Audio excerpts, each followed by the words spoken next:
Mr. and Mrs. Amaya.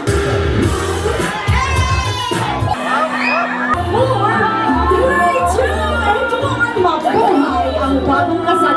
Bring me bisita na single at walang kasintahan. Ang kayawan. Okay, kung magiging sinugba ka, anong klaseng sinugba ka? Bangos. Bangos na sinugba. Bakit ikaw ay isang bangos na sinugba? Masarap. Masarap ka. Masarap kahit? Kahit na? Matinaw. Matinik. Kung siya bangus, ikaw ano ka? Tilapia. Tilapia ang sinugba. Bakit naman tilapia? Favorite ko. Kasi favorite niya. Ikaw hindi ka na pwedeng magrason na dapat favorite mo rin ha. Ano nga sinugba ka? Inasal. Pwede ba? Ikaw ba ito mag-desisyon? Sige, go. Bakit inasal? Para only rice. Ay! Gusto ka lang gusto kang mapalakpak ka, no? Nag-iisip.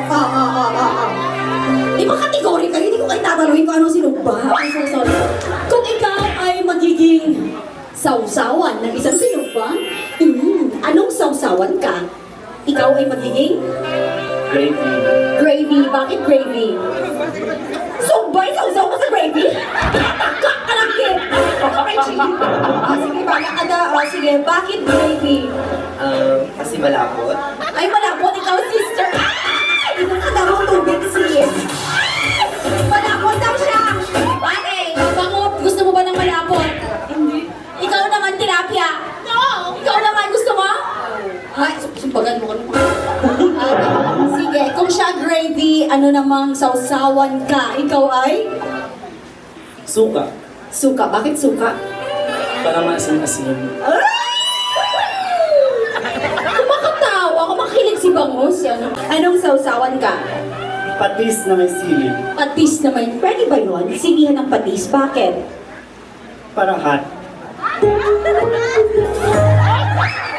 Kaya talaga gumagawa lang ng paraan para makita siya, ano? Congratulations! Pwede mo nang iabot ang naiwan. Ang sino ang bibit-bitin mo? Suka! Nabilin ang patis na may sili. Kasama si Bangus. Bagay ba? Isaw-saw ang suka? Pwede?